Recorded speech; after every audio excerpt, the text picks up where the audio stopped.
இது வந்து முழுதும் குளிர்சாதனம் படுத்தப்பட்ட தொடர்வண்டி. இதில் இருக்கிற 12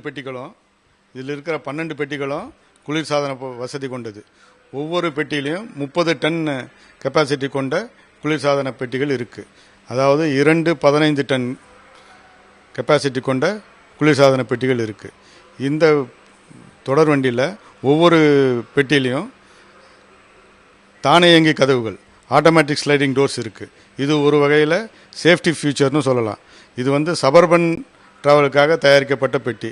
நம்ம இஎம்யூ சபர்பனில் இப்போது நிறைய பேர் ஃபுட்போர்டில் வெளியே தொங்கிட்டு போகிறத பார்க்குறோம்.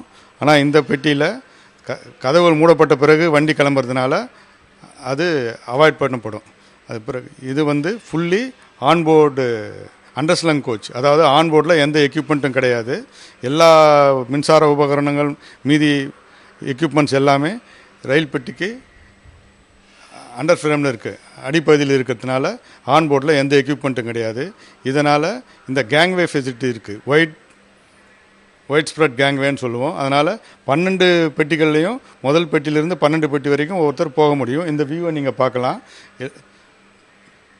த்ரூ ஃபேர்னு சொல்லுவோம். முதல் கோச்சிலேருந்து 12வது கோச் வரைக்கும் எல்லாரும் இதில் நடந்து போக முடியும்.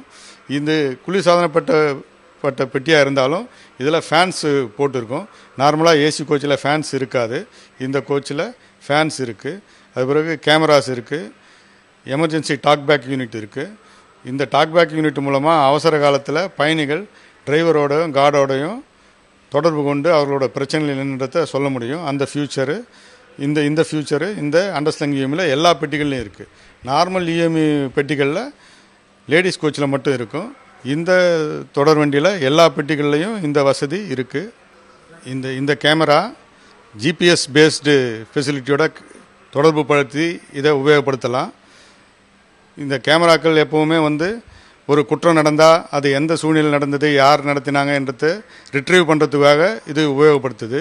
இது ஜிபிஎஸ் ஃபெசிலிட்டி இருக்கிறதுனால நம்ம ரிட்ரீவ் பண்ணும்போது எந்த நேரத்தில் இந்த வண்டி எந்த இடத்துல இருந்தது அப்படின்ற தகவல் உட்பட இதில் ரிட்ரீவ் பண்ண முடியும். அந்த ஃபியூச்சர் இந்த தொடர் வண்டியில் இருக்குது.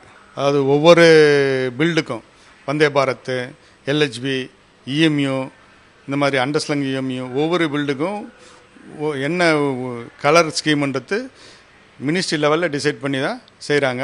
அது அப்ரூவல் வந்த பிறகு தான் நாங்கள் அந்த கலர் ஸ்கீமை ஃபாலோ பண்ணுறோம். ஒவ்வொரு பில்டுக்கும் ஒவ்வொரு கலர் ஸ்கீம் இருக்குது. எல்ஹெச்பி கோச் ரேக்ஸுக்கு ஒரு கலர் ஸ்கீமு, நார்மல் இஎம்இ கோச்சுக்கு ஒரு கலர் ஸ்கீம், வந்தே பாரத்துக்கு ஒரு கலர் ஸ்கீம் இருக்குது. அதே மாதிரி இந்த அண்டர்ஸ்லங் இஎம்இக்கு ஒரு கலர் ஸ்கீமு அது டிசைட் பண்ணி அப்ரூவ் வாங்கி அந்த மாதிரி கலர் ஸ்கீமை நாங்கள் யூஸ் பண்ணிகிட்டு இருக்கோம்.